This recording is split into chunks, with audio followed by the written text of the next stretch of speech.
தி ஹிந்துவின் நேயர்களுக்கு வணக்கம். தற்போது நம்மோடு த ஹிந்து நாளிதழின் சீனியர் அசோசியேட் எடிட்டர் தி ராமகிருஷ்ணன் அவர்கள் இருக்கிறார்.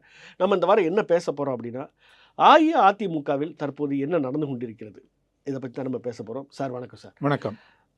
அஇஅதிமுகவை பொறுத்தவரைக்கும் இந்த தேர்தல் முடிவடைந்த பிறகு தேர்தல் தோல்விகள் குறித்து விவாதிக்க ஆய்வுக் கூட்டங்கள் எல்லாம் நடைபெற்றன. அந்த ஆய்வுக் கூட்டங்களில் என்ன நடந்தது? ஆய்வுக் கூட்டங்களில் ஒரு பெரிய அவங்க ஒன்றும் புதிய விஷயங்களை சொன்ன மாதிரி தெரியல எதுவுமே.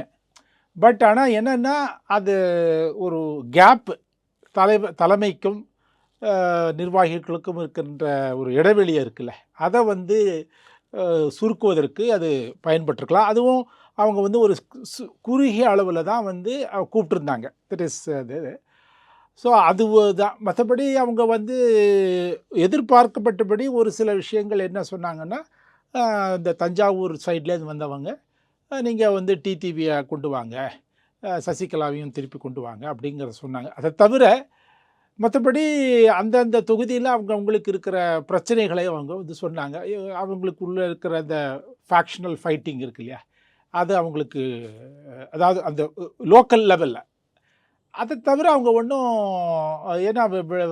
பெருசாக அவங்களும் பேசலை. இவரும் அந்த பொதுவாக சொல்கிற மாதிரி நம்ம ஜெயிச்சிருவோம், திரும்பி வந்துடுவோம், லோக்கல் பாடியில் நல்லா பண்ணுங்க, அது செய்யுங்க அப்படிங்கிற அறிவுரையை தவிர ஒன்றும் அந்த ஏதாவது பெரிய மெசேஜ் மாதிரி ஒன்றும் இல்லை. ஆனால் பட் என்னென்னா, இப்போ நீங்கள் இந்த ரிவ்யூ மீட்டிங் நடத்தினது தான் அதில் மெசேஜை தவிர, அந்த மீட்டிங்கில் என்ன சொன்னாங்க போனாங்கங்கிறத விட, ஏன்னா அதில் உங்களுக்கு ஒரு இது என்னென்னா, இது ஒரு ஒரு ஒரு அந்த ஒரு நம்பிக்கையை கொடுக்காத ஒரு கூட்டணிங்கிற மாதிரி ஒரு எண்ணம் ஆரம்பத்துலேருந்தே அது எப்படியோ செட் ஆயிடுச்சு. அதாவது இவங்க ஜெயிக்க போகிறதில்ல, அதிமுக கூட்டணி ஜெயிக்க போகிறதில்லைங்கிற ஒரு இது அதை அந்த அந்த பர்செப்ஷன் இருக்குல்ல, அதை ரிமூவ் பண்ண வேண்டியது எடப்பாடியுடைய கடமை. அதை அவர் செஞ்சாரா, அதெல்லாம் இந்த மாதிரி யாரும் அப்படி அவர் ஒன்றும் கிராஸ் கொஸ்டின்லாம் பண்ண மாதிரி தெரில. அவங்களுடைய ஃபீல்டு லெவலில் என்னென்ன சிக்கல்கள் இருந்துச்சுங்கிறத சொன்னாங்க. ஸோ மேபி அவங்களுக்கு அஃப்கோர்ஸ் சில பேர் இந்த ஐடி விங் வேலை பண்ணல, அப்புறம் சில பேர் எங்களுக்கு போதிய நிதி உதவி இல்லை கேம்பெயின் பண்ணுறதுக்கு, பிரச்சாரம் பண்ணுறதுக்கு, அப்படின்ற மாதிரியான இதுகள்லாம் சொல்லியிருக்கிறாங்க. நீங்கள் சொன்னீங்க இந்த கூட்டம் நடத்துனதே ஒரு மெசேஜ் தான் அப்படின்னு சொன்னீங்க. அதில் தான் கேள்வி எழுது, எடப்பாடி எதற்காக இப்படி ஒரு விரிவான ஆய்வு கூட்டத்தை நடத்தினார்? ஏன்னா கட்சிக்குள்ளே பல அதிருப்திகள், பல மோதல்கள் நிலவு சூழலில் மாவட்ட வாரியாக இவ்வளவு விரிவான ஆய்வுக் கூட்டம் நடத்துறது அப்படிங்கிறது எதற்காக அவர் செய்தார்? அதாவது அது அவருடைய மீது இருக்கின்ற விமர்சனம். அதாவது அவருக்கு ஒரு ஒரு இடைவெளி இருக்குது, அவர் யாரும் அவர் அப்ரோச்சே பண்ண முடியல, அவர் சில குறிப்பிட்ட தலைவர்களுடைய கைப்பிடியில் தான் இருக்கார், அது சில பேருடைய இதில் தான் இருக்கார் அப்படின்ற மாதிரி ஒரு கருத்து இருந்தது. ஸோ அதெல்லாம் ஒரு போக்குவதற்கு, அதெல்லாம் இது பண்ணுவதற்கு இல்லை, நம்ம கட்சி தோற்று போனதுக்கு காரணங்கள் நம்ம கண்டுபிடிக்கணும் அப்படின்னு ஒரு அதை அதுக்கு அந்த ஒரு மெசேஜை கொடுக்கணும். அதாவது அதில் நம்ம சின்சியராக இருக்கோம் அப்படிங்கிற ஒரு அவருக்கு அந்த I think image battle, image பர்செப்ஷனில் அந்த இமேஜில் அவர் கொஞ்சம் அடி வாங்கிட்டார். அவர் ஒரு எலெக்ஷனில் கடுமையாக திமுகவை தாக்குறதா பிரச்சாரத்தில் தெரிஞ்சாலும் கூட, அந்த 2021 to 26 அந்த காலகட்டத்தில் அவர் அவரை ஒரு யாரும் ஒரு உண்மையிலேயே பிரதான எதிர்க்கட்சி தலைவராக அவர் பெருமளவில் அவர் பார்க்கப்படலை, அவர் பார்க்கலை. அது உங்களுக்கு அண்ணாமலை இருந்தார் ஒரு காலகட்டம் வரைக்கும், அதுக்கப்புறம் விஜய் வந்துட்டார். இவங்களை மீறி அவரால் போக முடியலையா ஒன்று, இல்லை இந்த ரெண்டு கட்சிகளுக்குடைய ஒரு ஒரு புரிந்துணர்வு ஒப்பந்தம். ஏன்னா ஒரு வாட்டி சீமான் சொன்னார், இவங்க 2 பேர்கிட்ட ஒரு புரிந்துணர்வு ஒப்பந்தம் இருக்குன்னாரு. அது மாதிரி ஏதாவது ஒரு புரிந்துணர்வு ஒப்பந்தம் ஏதோ போட்டுட்டாங்க போல் இருக்கு அப்படின்ற ஒரு பேச்சு இருந்ததுனாலேயோ என்னவோ, அவர் இவர் திமுகவை தோற்கடிக்கக்கூடிய கட்சி அஇஅதிமுக என்பது பார்க்கப்படலை. அதுதான் அவங்களுடைய தோல்விக்கு காரணம். அதை அவர் உணர ஆரம்பிச்சிருக்காருன்னு நினைக்கிறேன். இப்போ இந்த ஆய்வுக் கூட்டங்கள் நடந்த போதே கூட பல நிர்வாகிகள் சில மாவட்டங்கள்லேருந்து கலந்து கொள்ளவில்லை அதிருப்தியின் காரணமாக. அது ஒரு பலவீனமான சமிக்ஞையை மற்ற நிர்வாகிகளுக்கு கொடுக்கக்கூடும். அதை எப்படி எடப்பாடி பழனிசாமி எதிர்கொண்டார்? அதாவது ஒரு விதத்தில் அவங்க வராமல் போனது நல்லதுன்னு நான் சொல்வேன். ஏன்னா இப்போ போயிருந்தாங்கன்னா வாக்குவாதம், கலகலப்பு கூட இதாக நடந்திருக்கலாம், நம்ம சொல்ல முடியாது. பட் சொல்கிறேன், ஏன்னா அந்த ஹீட்டட் இதில் என்ன பண்ணுவாங்க யார் அப்படின்னு சொல்ல முடியாது. ஒரு விதத்தில் அது என்னை பொறுத்தவரையும் அவங்க வந்து அந்த இது அந்த அவங்களுக்குள்ளே நடைபெற்ற அந்த கலந்துரையாடலை வந்து சுமூகமாக நடத்திட்டு போயிட்டோம் அப்படின்னு விட்டுட்டாங்கன்னு நினைக்கிறேன். பட் பாயிண்ட் இஸ் நீங்கள் அவர்கிட்ட அவர் வந்து ரீச் அவுட் பண்ணணும். அட்லீஸ்ட் நீங்கள் இதுக்கு வரல, டிஸ்கஷனுக்கு வரல, நீங்கள் என்ன வந்து தனியாக சந்திங்க, இல்லாட்டா நம்ம எல்லோரும் ஒரு இடத்துல சந்திக்கலாம் அப்படிங்கிறத அவர் சொல்லியிருக்கணும். பட் அதுவும் அவர் அது மாதிரி அவர் செய்யலை. இவங்களும் அவரை சந்திக்கிறத வந்து அவாய்ட் பண்ணுற மாதிரி தான் இவங்களும் நடந்துட்டாங்க. ஸோ இதில் வந்து 2 பேர்கிட்டையுமே அந்த இது இருக்குது, சிக்கல் இருக்குது. பட் ஆஸ் த லீடர் இவர் வந்து கொஞ்சம் ஒரு ஒரு ஒரு ஒரு கொஞ்சம் விட்டு கொடுக்குற மாதிரின்னு இல்லை. இது வந்து நீங்கள் கொஞ்சம் ரீச் அவுட் பண்ணி அவங்களோட போய் பேசி இது பண்ணி அது செஞ்சுருக்கணும். சார், இப்போது அதிமுகவில் இந்த நம்பிக்கை வாக்கெடுப்புக்கு பிறகு ஒரு பெரிய பிளவு வந்து ஏற்பட்டது. சிலர் வந்து கொறடா உத்தரவை மீறி ஜோசப் விஜய் தலைமையிலான அரசுக்கு ஆதரவாக வாக்களித்தார்கள். இப்போ அந்த பிரிவினர்லேருந்து எவ்வளோ பேர் எடப்பாடி கே பழனிசாமி தலைமையை ஏற்றுக்கொண்டு வந்திருக்கிறார்கள்? மீதம் இருக்கிறவங்க என்ன பண்ணுறாங்க? அதாவது உங்களுக்கு அந்த 25 பேரில் 6 பேர் தாவேக்காக்கு போயிட்டாங்க. அவங்க எம்எல்ஏக்களை பதவியை இது பண்ணிவிட்டு விலகிட்டு அப்புறம் போயிட்டாங்க. ஸோ 19 பேர். இப்போ அந்த 19 பேரில் பார்த்தீங்கன்னா உங்களுக்கு நத்தம் விஸ்வநாதன், தென் எஸ்பி வேலுமணி, இவங்க 2 பேரும் துணை பொதுச் செயலாளர்களாக இவங்க நியமிக்கப்பட்டார்கள். அந்த ஏன்னா அவர் 26-30 டிஸ்ட்ரிக்ட் செக்ரட்டரிஸை அவர் தூக்குறாரு அந்த நம்பிக்கை வாக்கெடுப்புக்கு பிறகு. அந்த ஒரு 2-3 நாளில் கடன்னு ஒரு 30 பேரை எடுக்கிறாரு. ஸோ அந்த எடுக்கப்பட்டதில் பார்த்தீங்கன்னா இவங்க இந்த கூட்டத்திற்கு வராதவர்கள் எல்லாருமே ஓகே இப்போ இதுதான் இவங்க தான் இப்போ டிஸ்ட்ரிக்ட் செக்ரட்டரியாக இருந்து அந்த பதவியை இழந்தவர்கள். ஸோ அதில் பார்த்தீங்கன்னா ஒரு 8 பேர் இருப்பாங்க. ஸோ அந்த ஒரு இதை தவிர அதுக்கு பிறகு ஸோ அந்த நீங்கள் பார்த்தீங்கன்னா 19 ஸோ ஒரு 10 பேர் அவர்கிட்டக்க அதாவது அவருடைய தலைமையை ஏற்றுக்கொண்டு விட்டார்கள் அப்படின்னு நம்ம சொல்லலாம். மிச்சம் இருக்க 9 பேர் இப்போ வந்து அவங்க கட்சிக்குள்ளே இருக்கிறாங்க. அந்த 8 பேர் அந்த கட்சிக்குள்ளே இருக்காங்க. ஆனால் அவங்க வந்து இவருடைய தலைமையை அவங்க ஏற்றுக்கொள்வதற்கு அவர்கள் தயாராக இல்லை. அதாவது இவர்கள் மன்னிப்பில் கடிதம் கொடுத்தார்கள். இந்த 25 பேரில் ஐ திங்க் அந்த 21 பேர், இந்த 4 பேரை தவிர கொடுத்தாங்க. அப்புறம் இந்த 21 2 பேர், இந்த 2 விஜயபாஸ்கர்கள் அங்கே சென்று விட்டார்கள். அது 19 ஆகிவிட்டது.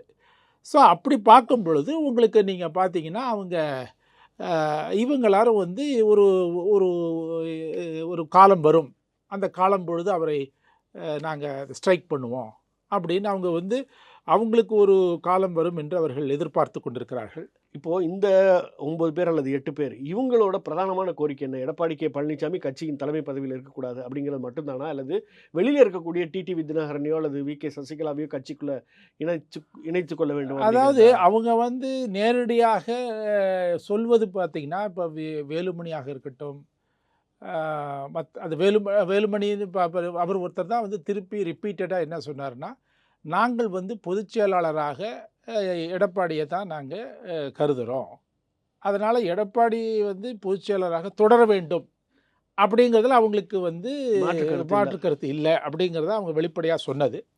இது ஒன்று. ஆனால் அவங்க ஒரு பொதுக்குழு கூட்டணும்னு சொல்கிறாங்க. ஓகே, இதை வந்து விவாதிக்கணும், இந்த பிரச்சனையெல்லாம் விவாதிக்கணும்னு சொல்கிறாங்க.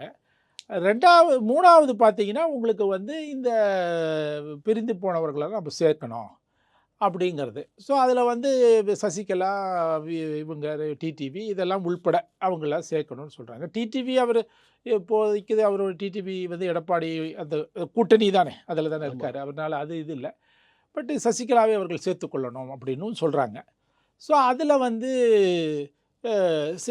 சசிகலா வந்து டிடிவியோடு சேர்ந்தே அவர்கள் செயல்படலை. அதுக்கப்புறம் இவரோட சேர்ந்து செயல்படுவாங்களாங்கிறது இருக்குது, யாரோட எடப்பாடியோட சேர்ந்து.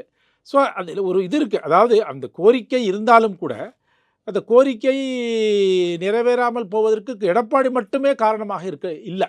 ஓகே, இதில் வந்து சி.வி. சண்முகம் அவருடைய நிலைப்பாடு வந்து இந்த 2 பேரோட நிலைப்பாடுலேருந்து தனித்து இருக்க மாதிரி இருக்குது. அவர் வந்து அவருடைய ஆதரவாளர்கள் பேட்டி கொடுக்கும்போது எடப்பாடி கே பழனிசாமி தலைமை பதவியில் இருக்கக்கூடாது அப்படின்லாம் பேசுகிறாங்க. அதாவது இப்போ அவர் இப்போ இப்போ பார்த்தீங்கன்னா அவர் ஏதோ ஒரு இடத்துல சொல்லும் பொழுது என்ன நான் கட்சியில் இருக்கேனா இல்லையாங்கிறத எடப்பாடி தான் முடிவு பண்ணணும். அதாவது எடப்பாடி மீது தனிப்பட்ட ரீதியில் அவருக்கு ஒரு இது கோபம், ஒரு இது இருக்குது, வருத்தம் இருக்கு. அது வருத்தம் இதெல்லாம் இருக்குது. அது புரிஞ்சிக்க முடியறது. பட் அவர் வந்து பட் ஆனால் இன்றைக்கு அந்த ஒரு கருத்து வச்சுருக்காருன்னு நினைக்கிறேன். அதாவது இன்றைக்கு பார்த்தீங்கன்னா ஆனால் ஒரு கட்டம் வரைக்கும் அவரும் வந்து நாங்கள் பொதுச் செயலாளர் அவர் தான், அவர் நாங்கள் இது பண்ணலை, நாங்கள் வந்து ஒரு பொதுக்குழு கூட்டப்படணும்னு தான் நாங்கள் சொல்கிறோம் அப்படின்னு தான் சொல்லிட்டு இருந்தாங்க. ஸோ ஆனால் இப்பொழுது அவருக்கு வந்து ஏனென்றால் அவர் நீங்கள் பார்த்தீங்கன்னா அவர் பெரும்பாலும் வந்து இப்போ அவருக்கு தனிமைப்படுத்தப்பட்டு விட்டார் மாதிரி தான் தெரியறது. அதாவது இவங்க எல்லாருமே இப்போ தாவேக்காவுக்கும் போக முடியாதபடி ஆயிட்டாங்க, திமுகவுக்கும் போக முடியுமாங்கிறது தெரியல. ஸோ அவங்களுக்கு வந்து இப்போ வந்து அதிமுகவை தவிர அதிமுக, ஆனால் அதிமுகவிலையும் நம்மளுக்கு மரியாதை இல்லை. அவங்களே ஒரு விதத்தில் அவங்களே அது காரணமாயிட்டாங்க. ஓகே, ஏன்னா இவங்க வந்து கொஞ்சம் அவசரப்பட்டுட்டாங்கங்கிறது தான் என்னுடைய கருத்து. அவங்க வந்து ஒன்று இந்த 30-35 பேரை வைத்திருக்கணும், இதை கொண்டு வரலன்னும் பொழுது தென் அந்த அட்டம்ப்டை விட்டுட்டு இன்னொரு சமயம் வரும்போது நம்ம அடிக்கலான்னு பார்த்துருக்கலாம். பட் என்னடான்னா அவங்க வந்து கொஞ்சம் அவசரப்பட்டாங்கன்னு தான் நான் நினைக்கிறேன். ஸோ இப்போ அதனால் ஒரு திருசங்கு சொர்க்கத்தில் தான் இருக்காங்க அவங்க. ஸோ அவங்களுக்கு வந்து இப்போ அவரால் இப்போது நீங்கள் வெளியில் போனீங்கன்னா கட்சி நடத்தணும், கட்சி நடத்துறதுக்கான அந்த மாதிரி ஒரு இருக்கா, வசதி இருக்கா, அந்த மாதிரி ஒரு நெட்வொர்க் இருக்கா, அதெல்லாம் இன்னொரு இஷ்யூ. ஸோ இவருக்கு வந்து தனிப்பட்ட ரீதியில் எஸ், ஏன்னா அவர் வந்து அன்றைக்கி கூட அந்த மன்னிப்பு கடிதம் கொடுத்த பொழுது கூட இவர் போகலை. இவர் நம்ம விஜயபாஸ்கரும் விஜயபாஸ்கரும் சி.வி. சண்முகமும் போகலை. ஆனால் விஜயபாஸ்கர் ஸ்பீக்கர்கிட்ட போனார், ஆனால் இப்போ சண்முகம் போகல. பட் இது வந்து ஸோ சண்முகத்துக்கு எடப்பாடி மீது ஒரு இது இருக்குது, என்ன சொல்கிறது, வருத்தம் இருக்குது. ஆனால் அவங்க என்ன சொல்கிறாங்க பார்த்தீங்கன்னா, இவர் சொன்ன ஆட்களை தான் நம்ம நிறுத்தினோம், அதனால் வந்து இவர் வந்து மற்றவங்க மேலே அந்த பொறுப்பை போடுறாரு. மாவட்டத்தில் வந்து அவங்க சொல்கிறது பார்த்தீங்கன்னா, அவர் பசுபதியோட பேசும்பொழுது அவர் என்ன சொல்கிறாரு, இவர் பர்மிஷன் இல்லாதபடி ஜென்ரல் செக்ரட்டரி கூட பார்க்க முடியாது, பார்த்தா விழுப்புரம் டிஸ்ட்ரிக்டில் இருக்க முடியாது, அந்த மாதிரி ஒரு அரசியல் ரீதியில் இருக்க முடியாது, அந்த மாதிரியான ஒரு இது கட்டுப்பாட்டை வந்து சி.வி. சண்முகம் அரசியல் அந்த மாதிரியான அரசியலை செஞ்சவர் அவர் வந்து எடப்பாடியை போய் காரணம் சொல்கிறது சரியில்லைன்னு அவங்க சொல்கிறாங்க. இதில் வந்து ஏனென்றால் நமக்கு இந்த விழுப்புரம் மாவட்டத்துக்குள்ளே என்ன மாதிரி அரசியல் இருந்துச்சுங்கிறது இருக்கு இல்லையா, அது வந்து இப்போ தான் சில விஷயங்கள் வெளியில் தெரியாது, அதனால் நம்ம அதை வந்து சொல்ல முடியாது. But CV. சண்முகம் வந்து என்ன நினைக்கலான்னா, ஒரு கட்டம் இப்போ நீங்கள் பாருங்கள், அவர் வந்து அந்த ஒரு 50s இருக்கார். இப்போ அவரும் எஸ்பிவியோ இந்த ஒரு அஇஅதிமுக கட்சி அவங்க கீழே கொண்டு வரணும்னு நினச்சாங்கன்னா இதுதான் அவங்களுக்கான டைம். ஓகே, அப்படி பண்ணால் தான் ஒரு 5-6 வருஷத்தில் ஒரு இது தெரிஞ்சு வெளியில் வருவாங்க. ஸோ அதனால் அவர் ட்ரை பண்ணலாம். ஏன்னா இவருக்கு ஒரு 72 வயசு ஆகிடுச்சு. இவர் தன்னுடைய மகனை அவர் கொண்டு வரல, அரசியல் இல்லை அப்படின்னு இது விளக்கினா கூட, இது கிளாரிஃபை பண்ணி சொன்னால் கூட எப்பொழுதுமே ஒரு சந்தேகம் இருந்துட்டு தான் இருக்கும் எல்லாருக்கும், அவர் சண்டை எப்போ வேணால் கொண்டு வருவார் அப்படி இப்படின்னு. ஸோ அவர் அதுக்கு முன்னால் இவங்க மிஞ்சணும்னு நினச்சாங்களா? பட் ஆனால் இவங்க வந்து கொஞ்சம் அதை மிஸ்டெப் பண்ணிட்டாங்க. இவங்க வந்து கொஞ்சம் பொறுத்திருந்து 2-3 மாதங்கள் பொறுத்திருந்து கூட அவங்க போர்க்கொடி தூக்கியிருக்கலாம். பட் அது ஐ திங்க் அதில் அவங்களுக்கு பேக் ஃபயர் ஆயிடுச்சு. சார், இப்போது உள்ளாட்சி தேர்தல்கள் சரியான காலகட்டத்தில் நடந்ததுன்னா இன்னும் சில மாதங்களில் உள்ளாட்சி தேர்தல் நடக்க வேண்டியிருக்கும். அப்படி இருக்கிற நிலையில் அதிமுக அந்த தேர்தலை வலுவுடன் எதிர்கொள்ளக்கூடிய நிலைமை இருக்குது. அப்போது அதாவது கட்டமைப்பை பொறுத்தவரையில் அவங்களுக்கு ப்ராப்ளம் இல்லை, அது சரியாக தான் இருக்குது. ஆனால் ஒரு மோட்டிவேட் பண்ணணும், அவங்களுடைய மொரல் பூஸ்ட்டு செய்யணும். அது வந்து அவரால் அது இன்னும் என்னை பொறுத்தவரையில் அந்த இடத்துல வந்து எடப்பாடியுடைய செயல்பாடு அவ்வளவு திருப்திகரமாக இல்லை. ஸோ அவர் வந்து அதை எவ்வாறு செய்ய போகிறாருங்கிறது தான் முக்கியம். அதனால் வந்து இன்றைக்கும் நீங்கள் பார்த்தீங்கன்னா அந்த ஒரு சராசரியாக ஒரு 20-22% அவங்களுக்கு இருக்குது, வாக்கு இருக்குது. ஸோ அந்த வாக்கு இருக்குது, அது இன்னும் ரொம்ப பெருசாக சரிஞ்சிடும் நான் நினைக்கல. மிஞ்சி போனால் ஒரு 17-16 கூட வரலாம், ஒரு 4-5% குறையலாம், நான் இல்லைன்னு சொல்ல. இப்போது இந்த இந்த இந்த கடந்த 2 மாத நிகழ்வுகளை வைத்துக்கொண்டு நம்ம அது மாதிரி ஒரு இதுக்கு வரலாம். அதாவது அதிகம்தான், பட் இருந்தாலும் சொல்கிறேன், எப்படியும் ஒரு 15-16% இருக்குது. அதை வச்சுக்கிட்டு நீங்கள் வந்து அதை வந்து மறுபடியும் பில்டு பண்ணி அதை பலப்படுத்தி அதை கொண்டு வரணும். பட் அதை அவரால் செய்ய முடியல. அங்கே தான் அவர் வந்து ஃபெயில்யூர் ஆகிறாரு. அங்கே அவருக்கு கொஞ்சம் யங் ஃபேஸஸ் புதுசாக யாராவது ஒருத்தர் வேணும். அந்த மாதிரி செஞ்சால் தான் அது எடுபடுமே தவிர, மற்றபடி நீங்கள் வந்து கூட்டங்கள் போடுவது ஒரு இதுதான், நல்ல விஷயந்தான். பட் அது மட்டுமே பெரிய பலன் அளிக்காது.